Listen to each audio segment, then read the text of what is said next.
Guys, assalamualaikum warahmatullahi wabarakatuh. Guys, bertemu lagi dengan saya Atu Bagus Smart Fami. Ya, sekarang saya bersama saudara Huda dari Gontor. Wih, gimana kabarnya, Bos? Alhamdulillah. Alhamdulillah baik. Nah, ini saya mau ngadakan tanya jawab atau Q&A bersama saudara Huda ini.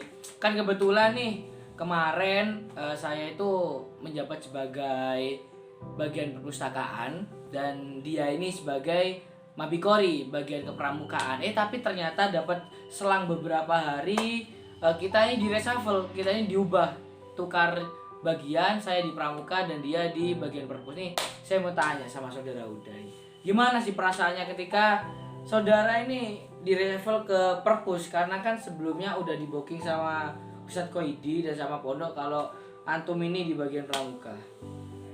Sebenarnya ini saya lebih senang di bagian perpustakaan. Oke. Kenapa? Kenapa? Karena di situ saya bisa rajin namanya baca buku. Rajin baca buku, Rajin baca Quran. rajin baca Quran. Dan saya bisa rajin zikir sendiri. Nah, alasannya kalau di bagian pramuka emang nggak bisa zikir sendiri. Kalau di bagian pramuka tergoda oleh saudara Riko, Saudara Ilham, yang lain lah Saudara sebagainya. Godaan-godaan syaitan itu yang menjelma menjadi Riko. Guys, anak anggota Toba Santu dibilang setan, guys. Nah, kita lanjut nih, guys. Pertanyaan selanjutnya, kenapa sih kok saudara ini selama jadi bagian perpustakaan kok udah mulai jarang kelihatan di jalan? Kan biasanya kan saudara ini kan ke Putri nyari-nyari ustadzah baru kan gitu ya. Kenapa? Apa mungkin dari sana pramuka terus jadi bagian perpustakaan mendorong antum ini taubat, bener? Jadi seperti ini ya. Saya di bagian perpustakaan itu saya mencari-cari pekerjaan yang sekiranya tidak memberatkan siapa ini? memberatkan diri saya Oh, sendiri. diri sendiri. Contohnya Contoh. misalnya angkat-angkat lah. Angkat-angkat. Paling males itu namanya angkat-angkat. Heeh. Ya udah saya hanya bisa, kalau bisa dibilang bertapa di kamar ya, bertapa di kamar. Kerjaan saya cuma duduk, cuma baca Quran, baca buku,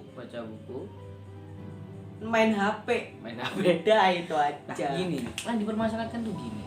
Antum ini kan dibawa ke pondok itu untuk mengabdi. Oh iya. Dan mengabdi ini kan dalam artian bekerja atau melakukan sesuatu untuk pondok. Iya. Dan tujuannya satu-satunya adalah untuk mencari barokah dari pengabdian tersebut. Nah, ini apa alasannya antum kok pekerjaannya hanya duduk baca Quran dan main HP? Kan padahal banyak pekerjaan-pekerjaan lain yang lebih bermanfaat daripada itu, kecuali baca Quran itu sendiri. Kan emang baca Quran itu manfaat. Sebenarnya saya itu susah namanya mencari pekerjaan yang sekiranya saya bisa lakukan.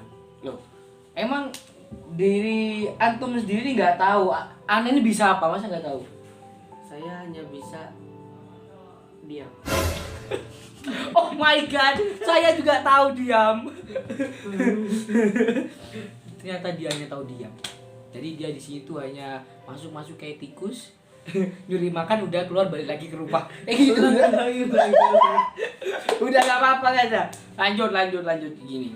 Ini kan seperti yang saya tahu nih, antum ini keren lah di bagian murotal Quran. Murotal Quran. Insya Allah. Kan kebetulan di pondok pesantren ini masih belum ada yang menjadi penanggung jawab. Seandainya antum diangkat sama kiai sebagai penanggung jawab untuk mengurusi para kori-kori yang di pondok, siap apa enggak? Insya Allah apa? Siap? Kok bisa? Insya Allah siap dong. Siap dong. Namanya kita ditempatkan di situ, di mana kita berpijak, disitulah kita bergerak. Cocok, asik, bijak sekali guys. Nah terus rencana mungkin udah ada gambaran kalau misalnya nanti udah diangkat sama kiai jadi bagian untuk tanggung jawab kori. Apa planningnya? Planning saya saya juga ingin belajar memperdalam dan sekaligus langsung mengajar. Biar lebih cepat saya itu mengembangkannya kepada anggota-anggota, biar anggota-anggota tuh bisa menjadi kaderisasi untuk pondok Al-Nas Dukin. Amin guys, amin. Keren. Nah terus nih kalau boleh tahu kan, antum ini kan emang suka baca Quran, hobi. Alhamdulillah kan kalau kita hobi baca Quran. Nah ini timbul rasa hobi kayak gitu dari rumah atau baru dari ketika mondok di Gontor?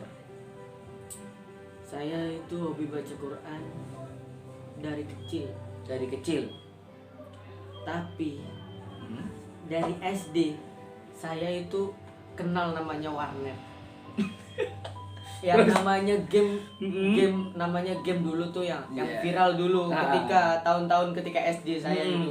Namanya game Point Blank ya, saya tahu. Nah, dari situ saya menghentikan Quran, saya menghentikan hafalan Quran, saya fokus dengan game. Menghabiskan uang semuanya, saya sangat merugi sekali. Dan dari situ saya pengen mereview lagi, pengen memperbaiki lagi, introspeksi diri.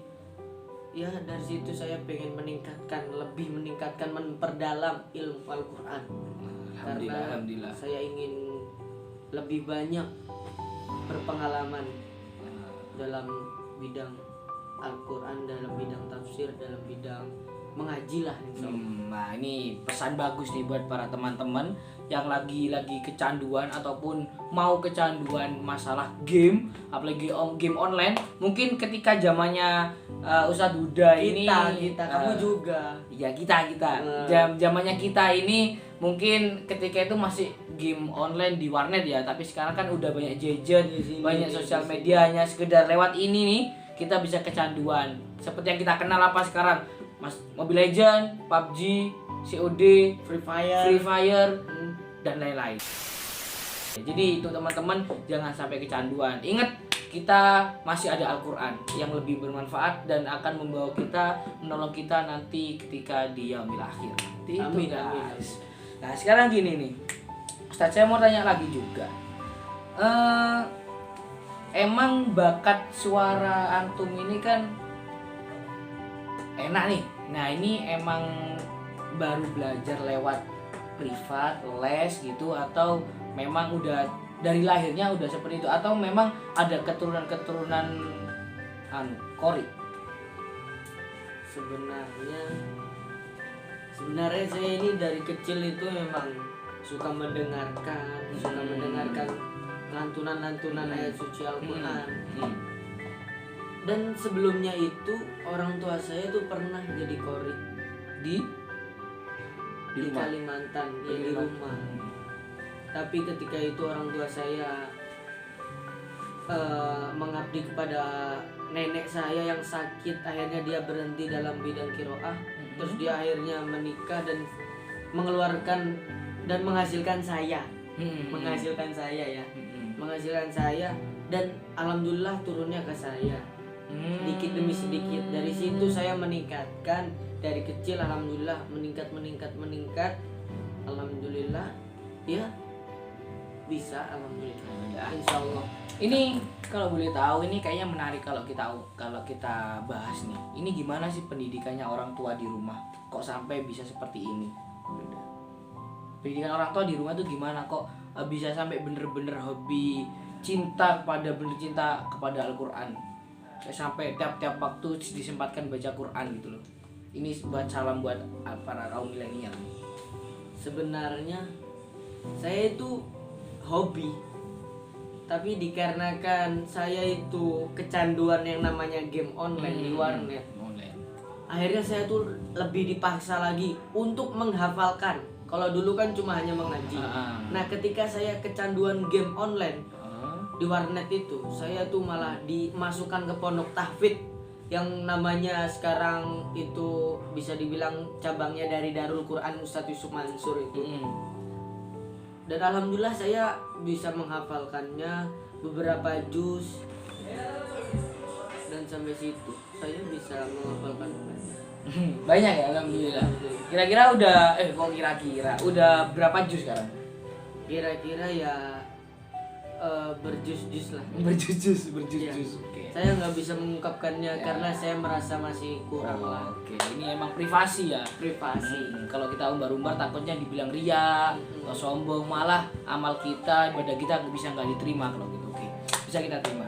Oke, mungkin cukup sekian dari kita, dari kami. Semoga kalian yang ada di rumah bisa mengambil pelajaran dan hikmah dari cerita saudara atau Ustadz Huda dari Jombang. Nah, ini cukup sekian. Sampai jumpa kembali kepada episode selanjutnya yang paling kece, paling keren.